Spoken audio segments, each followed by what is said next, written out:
Hello बच्चों, तो कैसे हैं आप लोग। हमारे YouTube channel the momentum classes में आपका एक बार फिर से स्वागत है। हम लोग ऑब्जेक्टिव क्वेश्चन का डिस्कस कर रहे हैं। जब तक आप लोगों का एग्ज़ाम्स नहीं हो जाता है तब तक हम लोग जो है कि ऑब्जेक्टिव का ही क्वेश्चंस लाते रहेंगे, आप लोगों के लिए प्रोवाइड करवाते रहेंगे। मैथ में हो, साइंस में हो, एसएसटी में हो, ये तीनों सब्जेक्ट में जो है कि आप लोगों के लिए ऑब्जेक्टिव क्वेश्चन हम लोग लाते रहेंगे।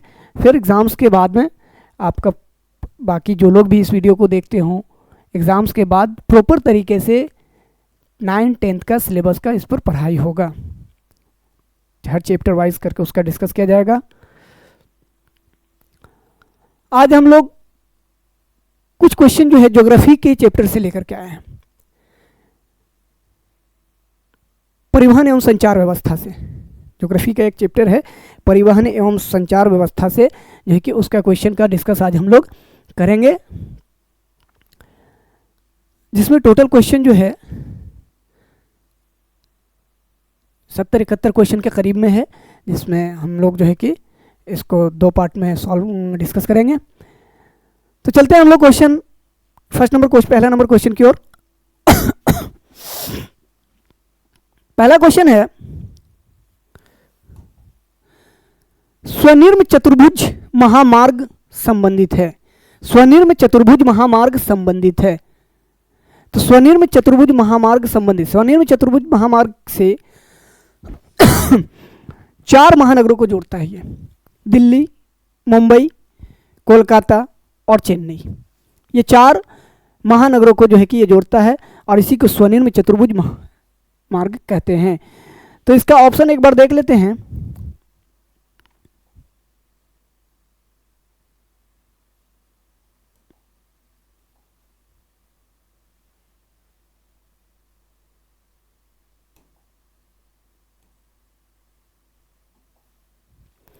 इसका एक ऑप्शन है, ऑप्शन नंबर ए है Lucknow, option B Patna, option C Gandhinagar और ऑप्शन डी चेन्नई।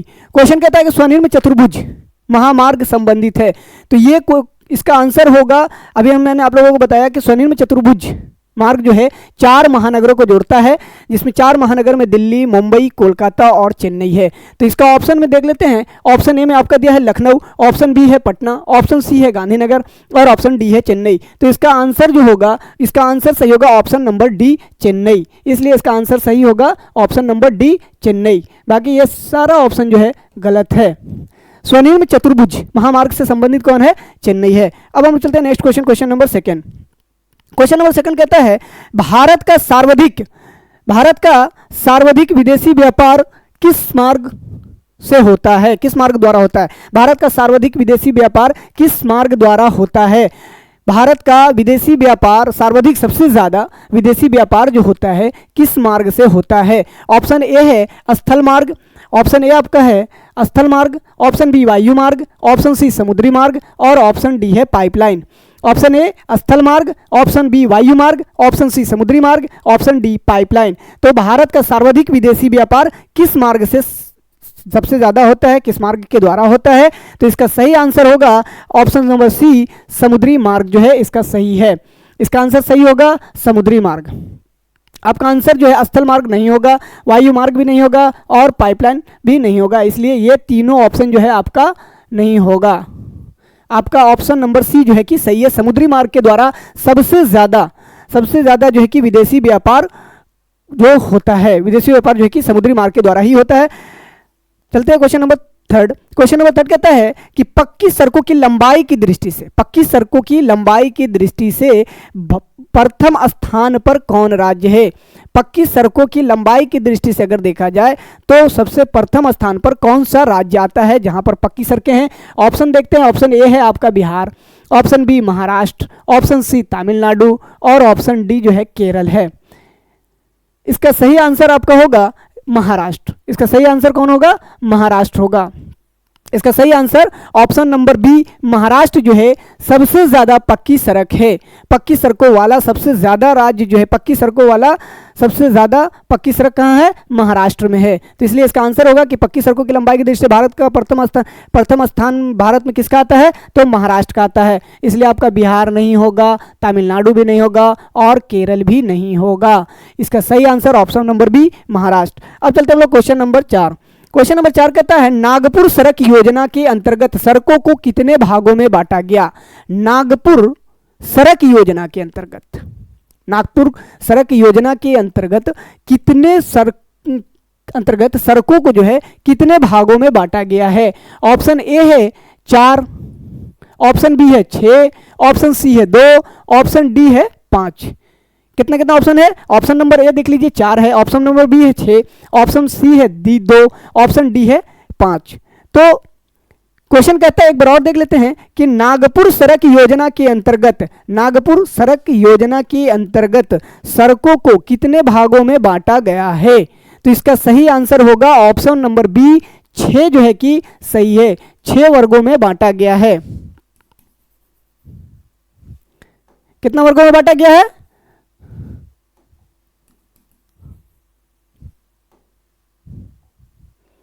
इसका सही आंसर होगा option number B. Option B जो है कि आपका सही है, 6 भाग में बांटा गया है।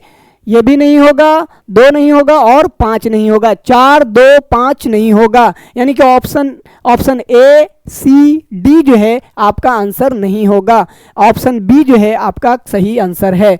अब बढ़ते हम लोग क्वेश्चन नंबर 5वां की ओर। क्वेश्चन नंबर 5 कहता है भारत का कुल कितने डाक क्षेत्रों में बांटा गया? भारत का कुल कितने डाक क्षेत्रों में बांटा गया है?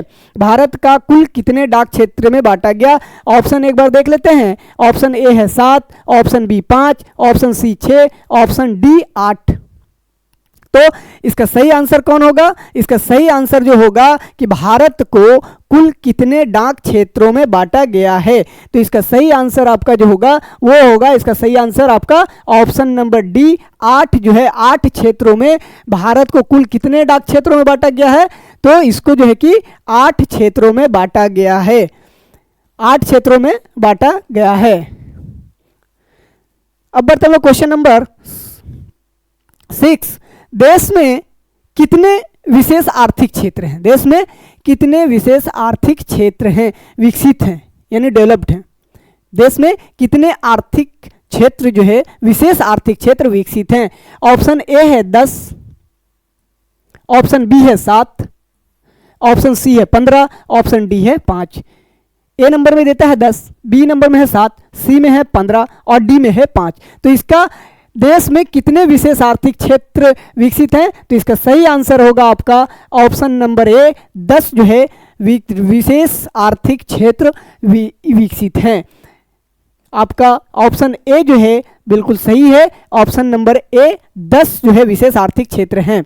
अब आते हैं हम लोग क्वेश्चन नंबर 7। स्वतंत्रता के प्राप्ति, आज़ादी प्राप्ति के समय देश में सड़कों की कुल लंबाई कितनी थी? जब आज़ादी हम लोगों को मिली उस समय देश में सड़कों की कुल लंबाई कितनी थी? आज़ादी के समय, है ना, जब आज़ादी हम लोग को मिली, स्वतंत्रता प्राप्ति के समय जब आज़ादी मिल गई तो उस समय देश की कुल सड़कों की लंबाई कितनी थी? देश की सड़कों की कुल लंबाई कितनी थी? एक बार ऑप्शन देख लेते हैं। ए नंबर कहता है 2.42 lakh kilometre, 2.42 lakh kilometre. B number में ऑप्शन में कहता है 1.46 लाख किलोमीटर। सी नंबर में कहता है 3.88 लाख किलोमीटर और डी नंबर कहता है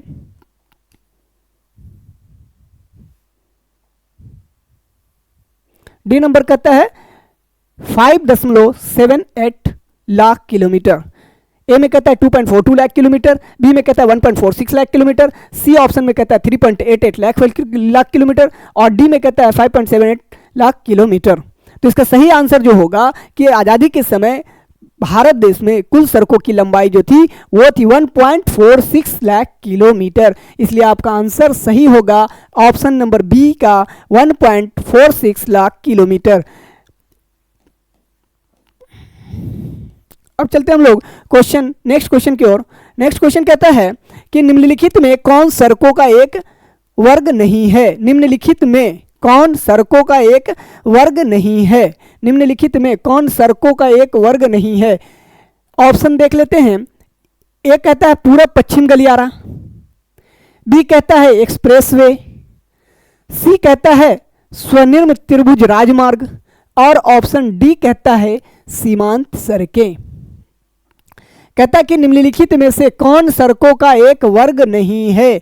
निम्नलिखित में कौन सड़कों का एक वर्ग नहीं है? ऑप्शन ए कहता है पूरब पश्चिम का गलियारा, ऑप्शन बी कहता है एक्सप्रेसवे और ऑप्शन सी कहता है आपका स्वनिर्मित त्रिभुज राजमार्ग और ऑप्शन डी कहता है आपका सीमांत सड़कें। तो इसका सही आंसर जो होगा कि कौन सड़कों का एक वर्ग नहीं है, तो इसका सही आंसर होगा सीमांत सड़कें जो है कि ये सड़कों का एक वर्ग नहीं है। इसका सही आंसर होगा ऑप्शन डी सीमांत सड़कें, इसलिए answer A option A B C नहीं होगा। अब चलते हैं हम लोग next question, question number 9। Question number 9 कहता है कि भारत के किन शहरों में मेट्रो रेल सेवा उपलब्ध है? भारत के किन शहरों में मेट्रो रेल सेवा उपलब्ध है? ऑप्शन ए देख लेते हैं, कोलकाता एवं दिल्ली, दिल्ली एवं मुंबई, कोलकाता एवं चेन्नई और ऑप्शन डी है दिल्ली एवं बेंगलुरु, दिल्ली एवं बेंगलुरु। ऑप्शन ए है कोलकाता एवं दिल्ली, बी है दिल्ली एवं मुंबई, सी है कोलकाता एवं चेन्नई, डी है दिल्ली एवं बेंगलुरु। तो कहता है कि भारत के किन शहरों में मेट्रो रेल सेवा जो है कि ये उपलब्ध है? तो इसका सही आंसर कौन होगा? तो इसका सही आंसर मेट्रो रेल सेवा उपलब्ध है, तो इसका सही आंसर कोलकाता एवं दिल्ली होगा। इसका सही आंसर कौन होगा? कोलकाता एवं दिल्ली। कोलकाता एवं दिल्ली जो है कि वहां पर मेट्रो रेल सेवा उपलब्ध है। अब हम लोग बढ़ते हैं नेक्स्ट क्वेश्चन, क्वेश्चन नंबर, इस क्वेश्चन में थोड़ा सा डाउट्स है, जिस डाउट्स को मैं जो है कि नेक्स्ट क्लास में आप लोगों को क्लियर भी कर दूंगा, क्योंकि दिल्ली में भी आपका जो है कि मेट्रो है, कोलकाता में भी मेट्रो है, चेन्नई में भी मेट्रो है, बेंगलुरु में भी मेट्रो है। तो ये क्वेश्चन जो है, किताब जब बुक जब पब्लिश होता है तो उस डेट के अकॉर्डिंग जो है कि होता है, तो हो सकता है कि उस वक्त में जो है कि दिल्ली और कोलकाता में जो है कि मेट्रो रेल सेवा रहा होगा, दिल्ली और मुंबई में नहीं होगा, चेन्नई में नहीं होगा, बेंगलुरु में नहीं होगा। तो कोलकाता तो सबसे पुराना है, सबसे पहला तो मेट्रो रेल सेवा जो है कि कोलकाता में ही है। तो इसलिए इस ऑप्शन के हिसाब से ऑप्शन नंबर ए जो है कोलकाता एवं दिल्ली जो है इसका आंसर सही है। ऑप्शन बी सी डी जो है कि दिल्ली एवं मुंबई, कोलकाता एवं चेन्नई, दिल्ली एवं बेंगलुरु, क्योंकि बुक्स में जो है कि आप देखिएगा उसमें कोलकाता एवं दिल्ली का ही डिस्कस किया है। तो हम लोग बढ़ते हैं नेक्स्ट क्वेश्चन। तो ये क्वेश्चन जो है कि थोड़ा सा अभी उलझा हुआ है, तो इस क्वेश्चन को अभी रहने दें, क्योंकि अपडेट जो होता है तो उसके हिसाब से आपको बताया जाएगा, क्योंकि मुंबई में बेंगलुरु में भी है, ऑप्शन में कुछ चेंजिंग करना पड़ेगा। दिल्ली एवं बेंगलुरु में भी है, कोलकाता में भी है, चेन्नई में भी है, फिर जाकर के दिल्ली और मुंबई में भी है मेट्रो रेल सेवा उपलब्ध। तो इसका सही ऐसे इस बुक के अनुसार जो है कि इसका ऑप्शन नंबर ए जो है कि आपका सही है। तो अब हम लोग बढ़ते हैं, लेकिन एक चीज़ याद रखिएगा कि ये सारी जगह पर जो है कि मेट्रो रेल सेवा उपलब्ध है। बढ़ते हैं क्वेश्चन नंबर 10। क्वेश्चन नंबर 10 कहता है कि किस वर्ष इंडियन एयरलाइंस को इंडियन नाम दिया गया? किस वर्ष इंडियन एयरलाइंस को इंडियन नाम दिया गया? किस साल इंडियन एयरलाइंस को इंडियन नाम दिया गया? ऑप्शन एक बार देख लेते हैं, 2006, 2003, 2008 और 2005। किस साल जो है इंडियन एयरलाइंस को नाम को परिवर्तन कर करके इंडियन नाम दिया गया? तो ये जो दिया गया आपको, इसका जो है ना, ये 2005 में इसका नाम चेंज किया गया। कब किया गया? 2005 में जो है कि इंडियन एयरलाइंस का नाम बदल करके इंडियन रख देगा, क्योंकि इंडियन एयरलाइंस जो था, इंडियन एयरलाइंस एक इंडियन नाम 2005 में कर दिया, क्योंकि इंडियन एयरलाइंस और एयर इंडिया जो है ना, इंडियन एयर इंडिया हो गया और आपका जाकर के इंडियन एयरलाइंस का जब विलय हुआ, जब विलय के बाद में जो हुआ, क्योंकि इसके परिणाम में क्या निकला कि इसके एयर इंडिया लिमिटेड का जो है कि आपको क्या कहते हैं, परिणाम जो है कि इसको जब विलय हुआ तो एयर इंडिया नाम से जो है एयर इंडिया लिमिटेड के नाम से फिर वो इसका विख्यात हुआ। और ये 2005 में जो है कि इसका नाम जो है कि इंडियन एयरलाइंस का नाम को चेंज कर करके इंडियन रख दिया गया।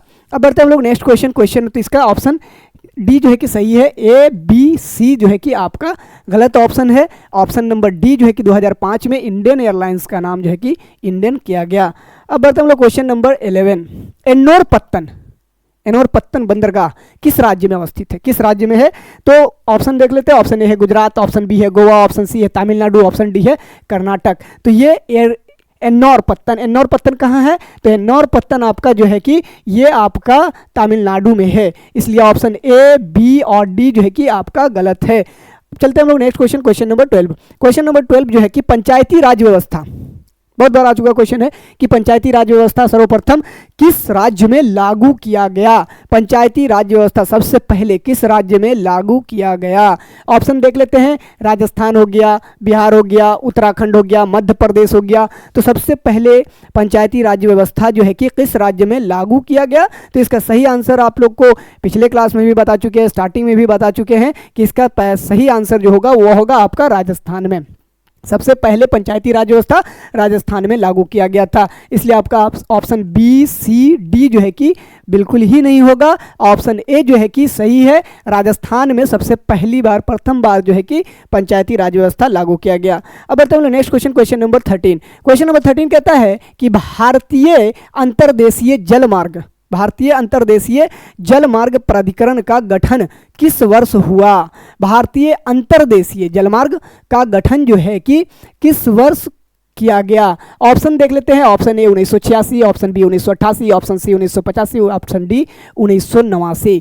ऑप्शन ए है 1986, ऑप्शन बी है 1988, ऑप्शन सी है 1985 और ऑप्शन डी है 1989। यानी कि इसका सही आंसर क्या होगा कि क्वेश्चन क्या कहता है कि भारतीय अंतर्देशीय जल मार्ग प्राधिकरण का गठन कौन साल किया गया था? तो 1986 में, 1986 में जो है कि इसका गठन किया गया था।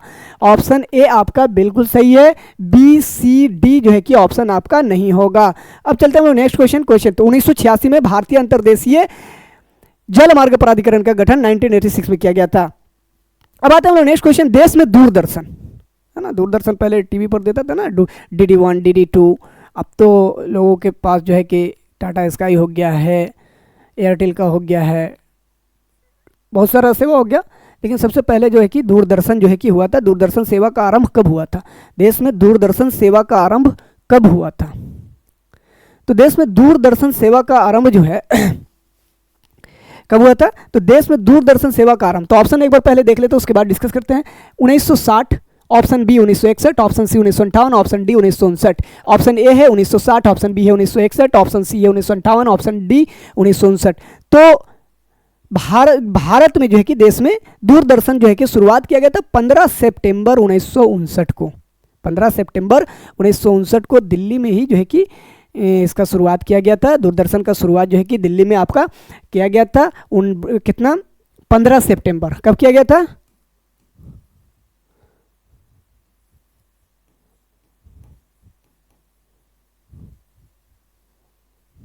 15 सितंबर 1959 को जो है कि इसका शुरुआत किया गया था। दिल्ली में ही एक प्रायोगिक ट्रांसमीटर के द्वारा जो है कि इसका शुरुआत हुआ था। तो इसलिए आपका ऑप्शन जो है कि डी सही होगा, बी ए सी जो है कि आपका ये तीनों ऑप्शन जो है कि गलत है। अब चलते हैं नेक्स्ट क्वेश्चन नंबर, इसका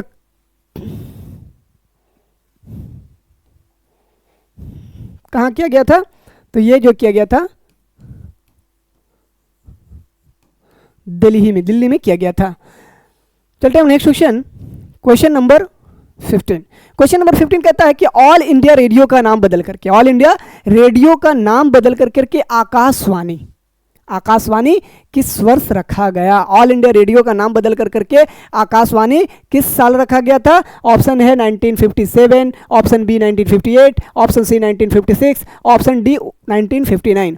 ऑप्शन एक बार और देख लेते हैं। ऑप्शन ए है 1957, ऑप्शन बी है 1958, ऑप्शन बी है 1956, ऑप्शन डी है 1959। ऑल इंडिया रेडियो का नाम बदल करके आकाशवाणी कब रखा गया था? तो इसका नाम जो है कि आपको बदल करके रखा गया था 1957 में। कब रखा गया था? 1957 में जो है कि इसका नाम बदल करके रख दिया गया था। ऑल इंडिया रेडियो पहले इसका नाम था, बाद में इसका नाम 1957 में इसका नाम चेंज कर करके आकाशवाणी कर दिया गया। तो इसलिए आपका ऑप्शन ए जो है कि बिल्कुल सही है, बी सी डी ऑप्शन नहीं होगा। अब चलते हैं हम लोग next question, question number 16। Question number 16 कहता है कि भारत में डाक क्षेत्रों की कुल संख्या कितनी है? डाक क्षेत्रों की कुल संख्या, भारत में डाक क्षेत्रों की कुल संख्या कितनी है? ऑप्शन ए है 5, ऑप्शन बी है 6, ऑप्शन सी है 7, ऑप्शन डी है 8। Option A 5, option B 6, option C 7, option D 8। Bharat में डाक क्षेत्रों की कुल संख्या जो है कि कितनी है? तो इसका सही आंसर जो होगा ऑप्शन वाला, कौन सा ऑप्शन होगा? ये इसका ऑप्शन सही होगा, option number D. Total question जो है आपका परिवहन एवं संचार व्यवस्था, ज्योग्राफी के भूगोल के ही किताब में, बुक में जो है कि चैप्टर है परिवहन एवं संचार व्यवस्था। टोटल क्वेश्चन आपका लगभग उसी में का टोटल क्वेश्चन है, उसी के अंदर का है क्वेश्चन आपका। ये सारा क्वेश्चन जो है कि डाक हो गया, राष्ट्रीय जलमार्ग हो गया, राष्ट्रीय राजमार्ग हो गया, है कम्युनिकेशन से लेकर रिलेटेड हो गया, बहुत सारा क्वेश्चन जो है कि उसी से, सारा क्वेश्चन जो है कि आपका उसी से हो रहा है। तो भारत में डाक क्षेत्रों की कुल संख्या जो है कि 8 डाक क्षेत्रों की संख्या है, और इसका ऑप्शन ए बी सी जो है कि नहीं होगा, तीनों ऑप्शन गलत है। ऑप्शन डी जो है कि बिल्कुल सही है। 8 जो है कि यहाँ के भारत के डाक क्षेत्रों की कुल संख्या कितनी है? 8 है। अब बताओ next question, question number 17। Question number 17 क्या कहता है कि भारतीय अंतर्देशीय जलमार्ग प्राधिकरण किस वर्ष अस्तित्व में आया? अभी थोड़ी देर पहले इसका डिस्कस हो चुका था कि भारतीय अंतर्देशीय जलमार्ग प्राधिकरण का कौन साल अस्तित्व में आया। तो इसका सीधा आंसर मैं आप लोगों को बता देता हूं, इसका ऑप्शन होगा ऑप्शन नंबर डी जो है कि बिल्कुल सही है, 1986। और इसका ऑप्शन जो है कि ये तीनों ऑप्शन गलत है। 1986 में जो है कि भारत अंतर्देशीय जलमार्ग प्राधिकरण का गठन किया गया था। भारत अंतर्देशीय जलमार्ग प्राधिकरण का गठन किया गया था। अब बढ़ते हम लोग next question, question number 18। Question number 18 कहता है कि भारत में कुल कितने आकाशवाणी केंद्र हैं? तो आकाशवाणी नाम बदला, ऑल इंडिया रेडियो का नाम कब बदला गया था? 1957 में। अब आता है क्वेश्चन कि आकाशवाणी केंद्र भारत में कुल कितने हैं? कुल कितने भारत में कितने आकाशवाणी केंद्र हैं? तो इसका ऑप्शन ए है 52, ऑप्शन बी है 152, ऑप्शन सी है 200, ऑप्शन डी है 450। तो इसका सही आंसर जो होगा, इसका सही आंसर होगा ऑप्शन नंबर सी 200 जो है कि भारत में आकाशवाणी केंद्रों की कुल संख्या कितनी है? तो 200 है। कुल कितनी है? 200 इसके आकाशवाणी के केंद्रों की कुल संख्या है। इसलिए आपका आंसर जो है कि ऑप्शन नंबर सी होगा, ऑप्शन ए नहीं होगा, ऑप्शन बी भी नहीं होगा और ऑप्शन डी नहीं होगा, ओनली ऑप्शन जो है कि आपका सी होगा। अब चलते हैं नेक्स्ट क्वेश्चन नंबर 19।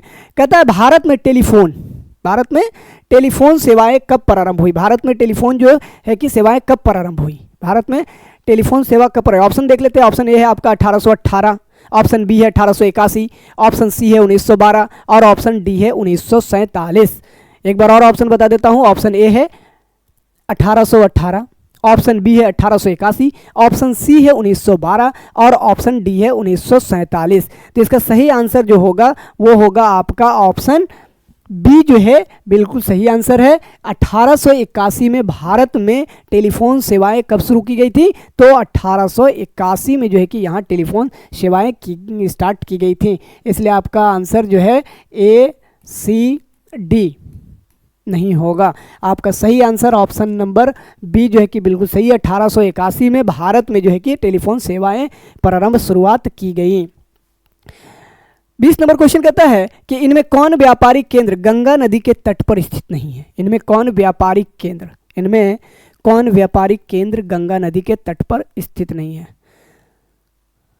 अब इतिहास जब पढ़ेंगे तो जितना भी सभ्यता जो भी हुआ, सारे सभ्यता जो है कि किसी न किसी नदी समुद्र के किनारे ही बसा ना। जैसे सिंधु सभ्यता सिंधु नदी के किनारे है ना, मिस्र सभ्यता जो है कि नील नदी के किनारे में था।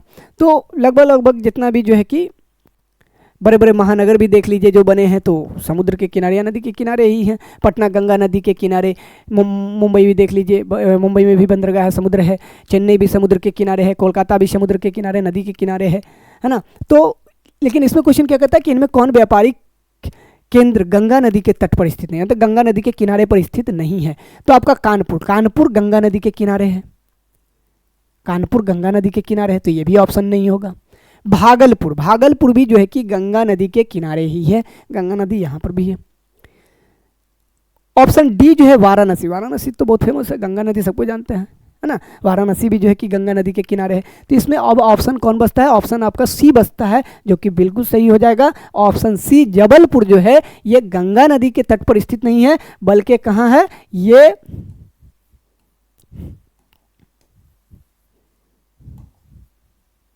ये आपके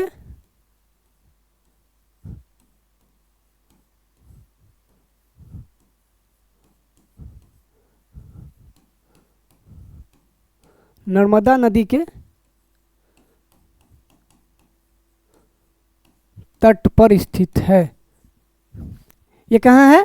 नर्मदा नदी के तट पर स्थित है। कहाँ पर? जबलपुर नर्मदा नदी के तट पर स्थित। जबलपुर है कहाँ? मध्य प्रदेश में है। जबलपुर नर्मदा नदी के तट पर स्थित है, इसलिए आपका आंसर सही होगा जबलपुर, क्योंकि कानपुर, भागलपुर, वाराणसी ये तीनों गंगा नदी के तट पर स्थित है। लेकिन क्वेश्चन मेरा कह रहा था कि इनमें से कौन सा व्यापारिक केंद्र गंगा नदी के तट पर स्थित नहीं है, तो ये जबलपुर इसका सही आंसर होगा। ऑप्शन नंबर सी सही होगा, जबलपुर, क्योंकि ये नर्मदा नदी के तट पर स्थित है।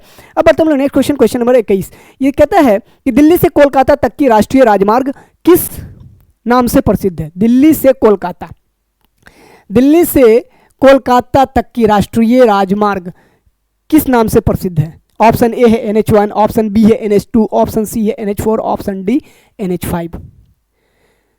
तो सबसे पहले हम लोग ऑप्शन स्टार्ट देख लेते हैं कि सबका नामकरण जो है NH1, NH2 कहाँ कहाँ है, NH4 कहाँ है, NH5 कहाँ है। हालांकि इससे पहले भी कुछ NH का जो है कि हम लोग जिक्र कर चुके हैं ऑब्जेक्टिव में। तो चलते हैं हम लोग NH5। NH5 आपका जो है ये आपका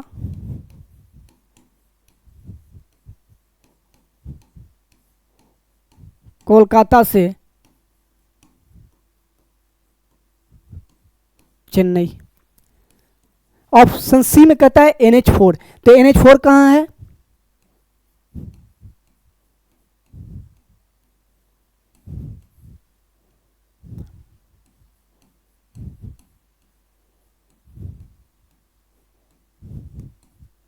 मुंबई से चेन्नई।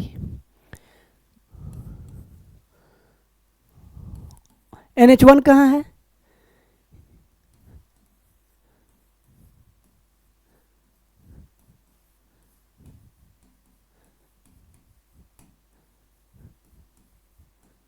दिल्ली से पंजाब।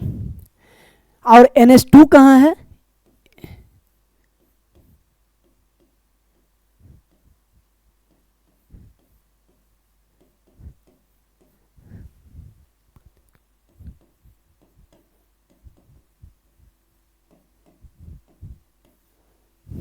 दिल्ली से कोलकाता, है ना।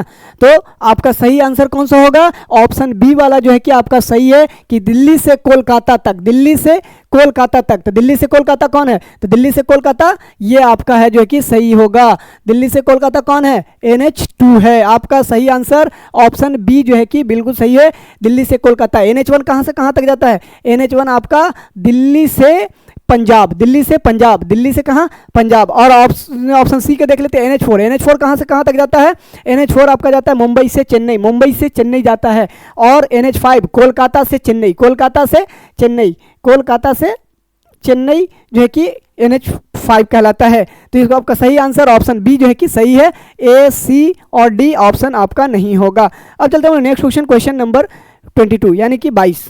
इनमें से कौन परिवहन का मार्ग नहीं है? इनमें से कौन परिवहन का मार्ग नहीं है? बिल्कुल इजी क्वेश्चन है, इसमें कोई ऑप्शन आप लोग को देखने की ऑप्शन बस देखिए और तुरंत जो है कि आप इसको जो है कि अपना OMR शीट पर मार्क कर लीजिएगा, क्योंकि ऑप्शन क्या है? इनमें से कौन परिवहन का मार्ग यानी ट्रांसपोर्टेशन का मार्ग नहीं है? सड़क है, जल है, वायु है, और आकाश जो है कि आपका नहीं है, आकाश आपका नहीं है। इसलिए आपका ऑप्शन डी जो है कि सही होगा। आकाश जो है परिवहन का मार्ग नहीं है, वायु मार्ग है, जल मार्ग है, सड़क मार्ग है। तो इसलिए आपका आंसर जो है कि ऑप्शन डी है होगा। इनमें कौन परिवहन का मार्ग नहीं है? तो आकाश जो है कि परिवहन का मार्ग नहीं है।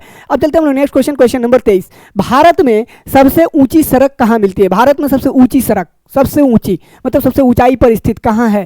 भारत में सबसे ऊंचाई पर स्थित सड़क कहाँ है? तो ऑप्शन देख लेते हैं, Darjeeling, option B Shimla, option C जो है ले, ऑप्शन डी पश्चिमी घाट। ऑप्शन ए कहाँ है? Darjeeling, option B Shimla, option C Leh, option D जो है कि पश्चिमी घाट। तो भारत में सबसे ऊंची, तो सबसे ऊंचा जगह कहाँ पर है? तो दार्जिलिंग भी तो ऊंचा पर है, शिमला भी ऊंचा पर है, ले तो सबसे ऊंचाई पर जो स्थित है तो वो है आपका लेह, जो है कि बहुत ऊंचाई पर स्थित है। तो इसलिए आपका आंसर ऑप्शन नंबर सी वाला सही है। भारत में सबसे ऊंची सड़क कहाँ मिलती है? तो लेह में मिलती है। इसलिए आपका ऑप्शन ए, बी और डी नहीं होगा, ऑप्शन सी जो है कि बिल्कुल सही जवाब है, ऑप्शन सी लेह। अब चलते हैं नेक्स्ट क्वेश्चन, क्वेश्चन नंबर 24 कहता है कि पक्की सड़कों की सबसे अधिक लंबाई किस राज्य में है? पक्की सड़कों की सबसे अधिक लंबाई, पक्की सड़कों की सबसे अधिक लंबाई किस राज्य में है? तो थोड़ा देर पहले ये क्वेश्चन आ चुका था कि पक्की सड़कों की सबसे अधिक लंबाई किस राज्य में है। तो ये option A Orissa, option B Maharashtra, option C Bihar, option D Tamil Nadu. तो इसका सही आंसर जो होगा ऑप्शन बी जो है महाराष्ट्र होगा। ऑप्शन बी महाराष्ट्र में सबसे ज़्यादा पक्की सड़कों की लंबाई सर्वाधिक है। तो ऑप्शन ए, सी, डी जो है कि नहीं होगा, ऑप्शन बी आपका बिल्कुल सही है कि महाराष्ट्र में पक्की सड़कों की सबसे अधिक लंबाई है। अब चलते हैं next question, question number 25। Question number 25 कहता है नागपुर सड़क परियोजना किस वर्ष बनी थी? नागपुर सड़क योजना जो है, नागपुर सड़क योजना जो है किस वर्ष बनी थी? नागपुर सड़क योजना किस वर्ष बनी थी? ऑप्शन देख लेते हैं एक बार, 1941, option B 1942, option C 1945, option D 1943। Option एक बार देख लेते हैं, ऑप्शन ए 1941 है, option B 1942, option C 1945, option D 1943। तो नागपुर सड़क योजना किस वर्ष बनी थी? तो इसका सही आंसर जो होगा वो होगा 1943। इसका सही आंसर होगा 1943। 1943 जो है कि नागपुर सड़क योजना तैयार हुआ था, इसलिए आपका आंसर डी वाला ऑप्शन सही है। अब चलते हैं next question, question number 26। Question number 26 कहता है देश में राष्ट्रीय राजमार्ग की कुल संख्या कितनी है? देश में राष्ट्रीय राजमार्ग की कुल संख्या कितनी है? ऑप्शन एक बार देख लेते हैं, ऑप्शन ए है 75, ऑप्शन बी है 228, ऑप्शन सी है 321 और ऑप्शन डी है 117। ऑप्शन 75, ऑप्शन ए है 75, ऑप्शन बी है 228, ऑप्शन सी 321, ऑप्शन डी 117। तो कहता है क्वेश्चन कि भारत में राष्ट्रीय राजमार्ग की कुल संख्या कितनी है? तो इसका सही आंसर जो होगा वो होगा ऑप्शन बी आपका सही है, 228। ऑप्शन बी 228, ऑप्शन बी जो है कि आपका बिल्कुल सही आंसर है, 228 देश में राष्ट्रीय राजमार्ग की कुल संख्या 228 है। बाकी ऑप्शन ए, सी और डी नहीं होगा। अब चलते हैं हम लोग नेक्स्ट क्वेश्चन, क्वेश्चन नंबर 27। देश का सबसे लंबा राष्ट्रीय राजमार्ग कौन सा है? देश का सबसे लंबा राष्ट्रीय राजमार्ग कौन सा है? NH7, NH15, NH11, NH33। ये चारों ऑप्शन में सबसे लंबा राष्ट्रीय राजमार्ग किसका है? तो इसका सही आंसर होगा NH7। NH7 जो है सबसे लंबा राष्ट्रीय राजमार्ग है। NH7 जो है कि वाका यानी कि वाराणसी से कन्याकुमारी तक जाती है, वाराणसी से कन्याकुमारी। NH7 भारत देश का सबसे लंबा राष्ट्रीय राजमार्ग NH7 है। अब चलते हैं नेक्स्ट क्वेश्चन, क्वेश्चन नंबर 28। राष्ट्रीय राजमार्ग 7 अभी जस्ट जो भी क्वेश्चन पर है हम लोग उसी क्वेश्चन का है कि NH7 जो है कि कहाँ बताते हैं? वाराणसी से कन्याकुमारी। अब चलते हैं हम लोग नेक्स्ट क्वेश्चन कि राष्ट्रीय राजमार्ग 7 NH7 जो है वाराणसी से किस राज्य तक, किस स्थान तक जाता है? वाराणसी से किस स्थान तक जाता है? मदुरई, नागपुर, भोपाल, कन्याकुमारी। तो अभी बताए थे मैंने आपको कि वाराणसी से कन्याकुमारी। NH7 कहाँ से कहाँ तक जाता है? NH7 जो है वह कन्याकुमारी, यानी कहाँ से कहाँ तक?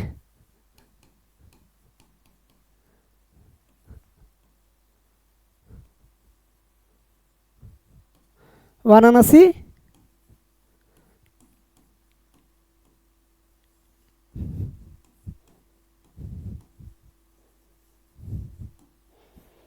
टू कन्याकुमारी, वाराणसी से कन्याकुमारी तक जाती है NH7। अब चलते हैं हम लोग next question, question number 29। Question number 29 कहता है कि किस राज्य में राष्ट्रीय राजमार्ग की लंबाई सबसे ज्यादा है किस राज्य में? राष्ट्रीय राजमार्ग की लंबाई सबसे ज्यादा है किस राज्य में? राष्ट्रीय राजमार्ग की लंबाई जो है सबसे ज्यादा है किस राज्य में? ऑप्शन एक बार देख लेते हैं, Tamil Nadu, option B Gujarat, option C Bengal, option D Andhra Pradesh, है ना। तमिलनाडु, गुजरात, पश्चिम बंगाल, आंध्र प्रदेश। तो किस राज्य में राष्ट्रीय राजमार्गों की लंबाई सबसे ज्यादा है यानी सर्वाधिक है? तो इसका सही आंसर होगा आपका ऑप्शन डी, सही होगा आंध्र प्रदेश। आंध्र प्रदेश जो है कि आपका सही ऑप्शन है आंध्र प्रदेश। सबसे ज़्यादा आंध्र प्रदेश में जो है कि राजमार्गों की लंबाई सबसे ज़्यादा है। अब चलते हैं next question, question number 30। Question number 30 कहता है कि भारत में रेल परिचालन की शुरुआत कब हुई? भारत में रेल परिचालन की शुरुआत कब हुई थी? तो रेल परिचालन की शुरुआत 1753, 1653, 1853, 1953। तो हमको लगता है कि इसका आप लोग को आंसर तो बहुत अच्छे से मालूम होगा, है ना, क्योंकि ये तो क्वेश्चन आदमी ऐसे भी जो है कि जीके के तौर पर भी जो है कि बच्चे से जो है कि याद कर लिया होता है, कर लेता है कि भारत में सबसे प्रथम बार रेल कब चलाया गया था और कहाँ चलाया गया था। तो ये 1853 में। कब? 1853 में। कहाँ से कहाँ? बम्बई से थाने। कहाँ से कहाँ?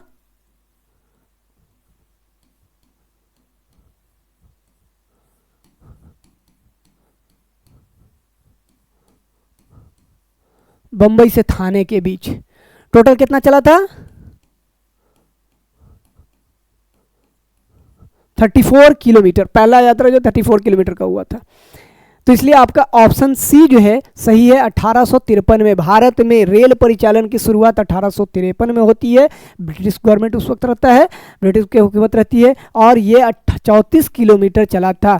34 किलोमीटर पहली बार बंबई से थाने के बीच। अब बढ़ते हैं नेक्स्ट क्वेश्चन, क्वेश्चन नंबर 31। कहता है कि हिमसागर एक्सप्रेस कन्याकुमारी से किस स्टेशन तक जाती है?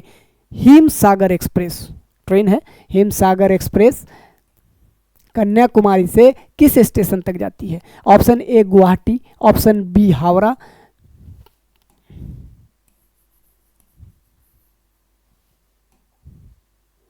Guwahati, Howrah, option C Jammu Tawi, option D Trivandrum. कहाँ कहाँ? Option A Guwahati, option B Howrah, option C Jammu Tawi, option D Trivandrum. तो इसका सही आंसर होगा जम्मू तवी। इसका सही आंसर होगा जम्मू तवी, जो है कि हिमसागर एक्सप्रेस कन्याकुमारी से जम्मू तवी स्टेशन तक जाती है। अब बढ़ते हैं next question, question number 32। Question number 32 कहता है भारतीय रेल मार्ग कितने गेजों में बटा है? भारतीय रेल मार्ग कितने गेज में बटा हुआ है? भारतीय रेल मार्ग कितने गेज में बटा हुआ है? तो इसका ऑप्शन ए होगा 2, ऑप्शन बी होगा 3, ऑप्शन सी 4, ऑप्शन डी 5। तो कितने गेज में बटा हुआ है? ऑप्शन एक बार फिर बता देते हैं। ऑप्शन ए में दिया 2, option B 3, option C 4, option D 5। तो भारतीय रेल मार्ग कितने गेज में बटा हुआ है? तो इसका सही आंसर जो है ऑप्शन बी जो है सही है कि 3 गेज में बटा हुआ है। भारतीय रेल मार्ग 3 गेज में बटा हुआ है। कितने? 3 गेजों में बटा हुआ है। ऑप्शन इसका आपका बी होगा सही। अब बढ़ते हैं नेक्स्ट क्वेश्चन, क्वेश्चन नंबर 33। भारतीय रेल मार्ग कितने जोन में बटा हुआ है? भारतीय रेल मार्ग कितने जोन में बटा हुआ है? तो ऑप्शन ए में दिया है 16, ऑप्शन बी में दिया है 9, option C 7, option D 12।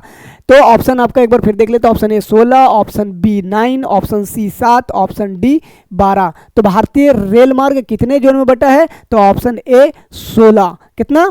16 zone में बटा हुआ है। टोटल कितना? 16 जोन में बटा हुआ है।